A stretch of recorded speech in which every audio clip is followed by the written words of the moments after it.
अस्सलाम वालेकुम नाज़रीन। अगर आप पाकिस्तान के शहरी हैं और गाड़ियों के शौकीन हैं तो बजट 2024 और 2025 आपने ज़रूर देखा होगा। उसके अंदर गाड़ियों को कितना फ़र्क पड़ा है।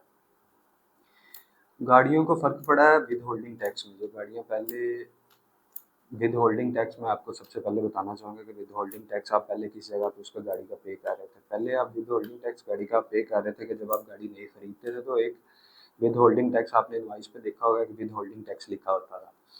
वो गाड़ी के सीसी के अकॉर्डिंग उन्होंने एक फिक्स अमाउंट तय की हुई थी। जिस तरह के आल्टो 660 सीसी जो गाड़ी है उसके ऊपर 10,000 आपको फिक्स टैक्स देना पड़ता था। और 1000 सीसी गाड़ियाँ 1000 सीसी कैटेगरी हैचबैक गाड़ी के अंदर आपको मिलती थी। वैगन आर, कल्टस, पिकांटो, ये गाड़ियाँ आपको अवेलेबल थी जिस पे आपको फिक्स टैक्स जो विद होल्डिंग टैक्स था वो आपको 20,000 देना पड़ता था। और 1000 से 1300 सीसी गाड़ियाँ जिसमें करोला, वीआरएस, होंडा सिटी, ये गाड़ियाँ इस कैटेगरी के अंदर फॉल करती हैं। तो उसके अंदर आपको 25,000 एक फिक्स टैक्स था कि आपने ये फिक्स टैक्स देना है। चाहे गाड़ी का आप कौन सा भी वेरिएंट ले रहे हैं, आप सीवीटी वेरिएंट ले रहे हैं, आप मैनुअल वेरिएंट ले रहे हैं, आप फुल ऑप्शन वेरिएंट ले रहे हैं, तो उनकी एक फिक्स रेशो तय थी जो कि इस बजट में उन्होंने उसको परसेंटेज पे डिवाइड कर दिया। उन्होंने फिक्स खत्म करके उसको परसेंटेज पे कर दिया। आल्टो जो 10,000 थी अब उसको 0.5% उसकी इनवाइस के अकॉर्डिंग कर दिए। तो जितनी इनवाइस आपकी गाड़ी की होगी एक्स फैक्ट्री शोरूम प्राइस जितनी होगी आपको उस हिसाब से उसका विद होल्डिंग टैक्स देना पड़ेगा। सो लिहाजा ऑल्टो के अंदर तो इतना 660 सीसी जो कैटेगरी की गाड़ी है उसके अंदर आपको इतना इंक्रीज देखने को नहीं मिलेगा। आप जिस तरह आप ऊपर गाड़ियों हायर क्वालिटी और हाई अच्छी गाड़ियाँ सीवीटी या तो उसके तरफ आप होंडा सिटी यारिस इसकी तरफ आप जाना चाहेंगे तो उसके अंदर आपको काफ़ी फ़र्क देखने को मिलेगा।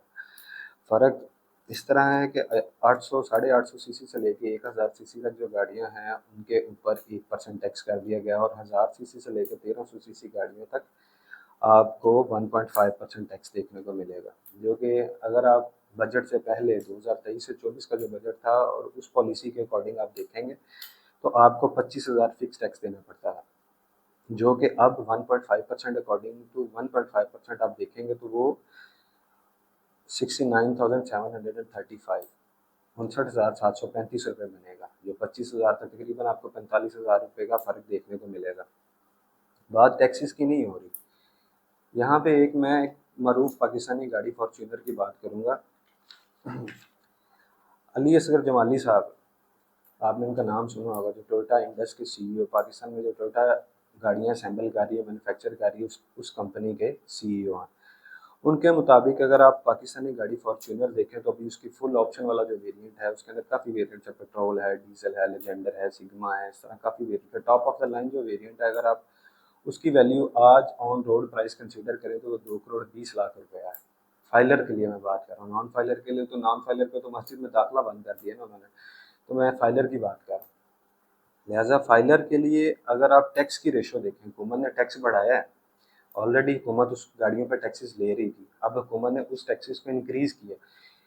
ऑलरेडी इस बजट से पहले की मैं बात करूँ तो टोयोटा अली असगर जमाली साहब के मुताबिक वो 2,20,00,000 रुपये में से 1,20,00,000 से 1,30,00,000 रुपया हुकूमत उनसे टैक्स वसूली कर रही है। एक एंकर पर्सन ने उनसे सवाल किया कि आप तो गाड़ी बहुत महंगी बेच रहे हैं, बाहर दुनिया में इतनी गाड़ियाँ सस्ती हैं। तो उसके उस सवाल के जवाब में उन्होंने ये अर्ज़ किया कि हुज़ूर वाला, बाहर फॉर्च्यूनर आप यूएई केएस से किसी कंट्री में आप जाते हैं तो वहाँ पे आप देखते हैं कि जो गाड़ी फॉर्च्यूनर है उसको आप डॉलर में कन्वर्ट करें, वहाँ की कीमत को डॉलर में कन्वर्ट करें तो वो 30,000 से 33,000 या 35,000 गालबन इतने में वो आपको गाड़ी मिलती है। और अगर हम पाकिस्तानी गवर्नमेंट के टैक्सेस को स्किप करें तो हम 90 लाख में गाड़ी बेच रहे हैं। हम अपने फैक्ट्री से 90 लाख में गाड़ी बाहर निकालते हैं, वो आगे हुकूमत उसके ऊपर इतने सरचार्जेस और हुकूमत के टैक्सेस विद होल्डिंग टैक्सेस काफ़ी काफ़ी तरह के टैक्सेस हुकूमत उसके ऊपर डाल के वो गाड़ी 2,20,00,000 रुपये में चली जाती है। 90 लाख की गाड़ी के ऊपर 1,20,00,000 रुपया से लेकर 1,30,00,000 रुपया टैक्स लेना है, क्या जायज़ है? ये मेरा आपसे सवाल है। क्या इतना टैक्स लेना जायज़ है? और अगर ले रहे हैं टैक्स तो फिर भी आप बोले कि हमें टैक्स नहीं मिल रहा। सवाल है आपसे कि अगर हुकूमत ले रही है टैक्स तो वो इतना टैक्स कहाँ जा रहा है? अगर वो फॉर्च्यूनर एक आदमी फॉर्च्यूनर हौसला करके फॉर्च्यूनर गाड़ी ले लेता है, 2,20,00,000 रुपया हुकूमत को दे देता है उसके बाद 8.5 लाख रुपया उसके ऊपर रजिस्ट्रेशन कॉस्ट आएगी। रजिस्ट्रेशन कॉस्ट के अलावा फिर आप चलते हैं, आप उस गाड़ी को लेकर रोड पे निकलते हैं तो आपने पेट्रोल डीजल उसकी मद में भी आपने हुकूमत को टैक्स देना। उसके बाद आपने रोड के ऊपर गाड़ी चलाने के लिए आपने उसके अंदर टूल टैक्सीज और ये वो सारे मामला आपने हुकूमत को पे करने हैं, और सालाना टोकन टैक्स भी इस मद में आप देंगे जिसके अंदर income tax with holding tax का भी फैक्टर है। और अगर खुदा न खास्ता आप वो गाड़ी बेचते हैं, अब वो गाड़ी जो आपने नई ली वो आप बेचते हैं 5 साल के टेन्योर के अंदर अंदर, तो वो आपको फिर उस विद होल्डिंग टैक्स जब आप ट्रांसफ़र करवाने जाएंगे वो गाड़ी, तो आपको फिर विद होल्डिंग टैक्स अदा करना पड़ेगा।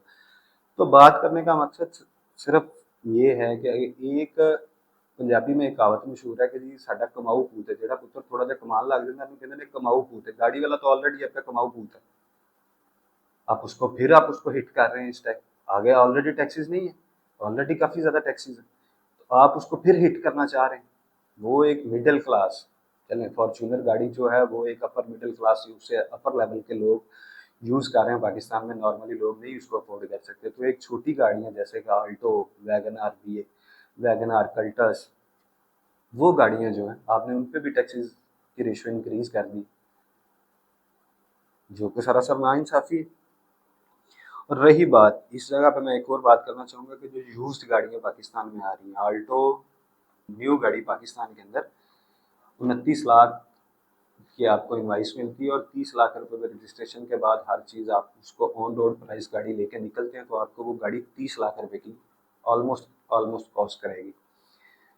और अगर आप वही गाड़ी जापानीज़ यूज्ड गाड़ी लेना चाहें, जो कि जेडीएम गाड़ियाँ हैं, जो जापानीज़ डोमेस्टिक मॉडल्स जो गाड़ियाँ हैं, उसको और आल्टो को आप कंपेयर करें तो उसके अंदर फीचर्स आपको काफ़ी ज़्यादा मिलेंगे, जिसमें सबसे पहले नंबर पे आपको क्रूज़ कंट्रोल के ऑप्शंस मिल जाएंगे, आपको एयर बैग्स आपकी सेफ्टी के लिए एयर बैग्स आपको अच्छे मिलेंगे, आपको एयर कंडीशनर उसके अच्छे मिलेंगे, क्लाइमेट कंट्रोल मिलेगा, हीटेड कुछ गाड़ियाँ आपको हीटेड और इलेक्ट्रिक सीट्स भी ऑफर करती हैं, 660 सीसी गाड़ियाँ। मैं उसके अंदर आपको कुछ गाड़ियाँ आज आप 37 से 38 लाख के बजट में आप जाएंगे तो आपको हाइब्रिड वेरिएंट्स भी उन गाड़ियों को मिलेंगे जिनकी फ्यूल एवरेज, ऑल्टो की फ्यूल एवरेज और उनकी फ्यूल एवरेज में ज़मीन आसमान का फ़र्क है।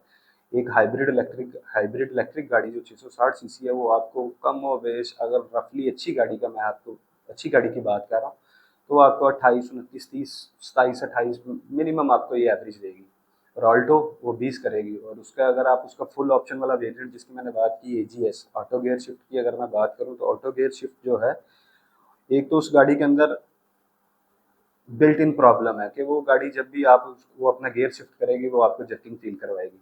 वो गाड़ियाँ सीमेंट की, जापान से जो गाड़ियाँ 3 साल पुरानी टैक्सीज आप उन पे भी इम्पोर्ट ड्यूटी ले रहे हैं, सारी चीज़ें कर रहे हैं, तो उन पे वो गाड़ियाँ कदरे बेहतर हैं जिस इंडस्ट्री को आप रोंदना चाह रहे हैं। यूज गाड़ी की इंडस्ट्री पाकिस्तान में बहुत बड़ी इंडस्ट्री है, एक प्रॉपर चैनलाइज करें उन चीज़ों को। और दूसरा सबसे मेन इशू इस बजट के अंदर जो पेश किया गया है वो है हाइब्रिड गाड़ियों। हाइब्रिड गाड़ियों पे वज़ीर ख़ज़ाना साहब ने काफ़ी बात की, एग्ज़ेम्पशंस थी जो उसके ऊपर हम रिबेट दे रहे थे, वो सारी चीज़ें ख़त्म करेंगे। क्यों? क्योंकि टोयोटा यहाँ पे हाइब्रिड गाड़ी बनाना शुरू कर दिया। आपने उस हाइब्रिड गाड़ी का उनसे डिटेल, उनके ड्राइंग्स, उनसे ब्लूप्रिंट्स आपने हर चीज़ उनसे माँगी। आपने क्या उस चीज़ की तहकीकात की है कि वो हाइब्रिड जो गाड़ी यहाँ पे पाकिस्तान में टोयोटा क्रॉस जो बना रही है, वो एग्ज़ैक्टली यहाँ पे मैन्युफैक्चर हो रही है? अली असगर जमाली साहब जो टोयोटा के सीईओ हैं, उनके मुताबिक वो जो फॉर्च्यूनर गाड़ी पाकिस्तान में जो मैन्युफैक्चर कर रहे हैं 64% उसकी लोकलाइजेशन हुई है, बाकी सारी गाड़ी बाहर से आ रही है, इम्पोर्ट हो रही है, ऑलरेडी इम्पोर्ट हो रही है। आपके बड़े ऑटो मेकर्स जितने 3 बिग प्लेयर्स हैं जो होंडा, टोयोटा, सुजुकी, कुछ पार्ट्स गाड़ियों के जैसा कि इंजन और ये सारी चीज़ें वो ऑलरेडी बाहर से इम्पोर्ट कर रहे हैं, उन्होंने यहाँ से उसकी लोकलाइजेशन की नहीं है। आप उनसे लोकलाइजेशन के बारे में सवाल करेंगे तो कई तरह के आपको आपको डिट्रैक्ट करने की कोशिश करेंगे, ऐसे है, वैसे है, फलां है, फलां है, फलां है। क्योंकि ये ऑटोमेकर्स कौन है? ये ऑटोमेकर ऑलरेडी हुकूमत के वो चहीते लोग हैं जो इनको इलेक्शन पे फंडिंग करते हैं, इनकी हुकूमतें बनाने में इनको पैसे देते हैं। ये सारे ये बिग प्लेयर जो हैं, ये वो प्लेयर हैं। हुकूमत इनके खिलाफ नहीं जा सकती।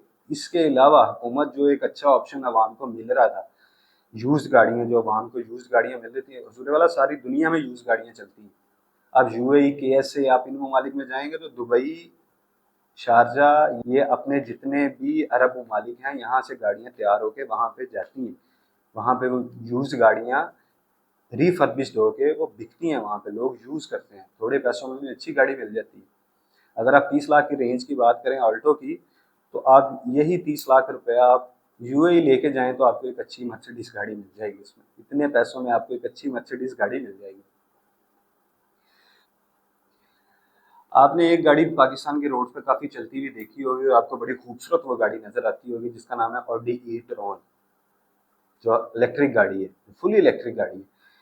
पाकिस्तान में जब इमरान खान के दौर में जब नई एक ऑटो पॉलिसी इमरान खान साहब ने मुतारिफ करवाई, तो तब कुछ नए प्लेयर्स जैसे चाइनीज़ कोरियंस, इस तरह कुछ प्लेयर्स मार्केट में एंट्री हुई जो बिग थ्रीज के खिलाफ आना शुरू हुए। तो 10 प्लेयर्स ऑलरेडी इस वक्त पाकिस्तान में 13 प्लेयर्स ऑटो मेकर्स हैं, उसके अंदर 3 जो तो पहले थे 10 उस ऑटो पॉलिसी के तहत इस पाकिस्तान में आए। उन्होंने नए नए वेरिएंट्स, हर चीज़ उन्होंने नई नई इंट्रोड्यूस करवानी शुरू की। तो उसी दरमियान एक गाड़ी आई ऑडी ई-ट्रॉन।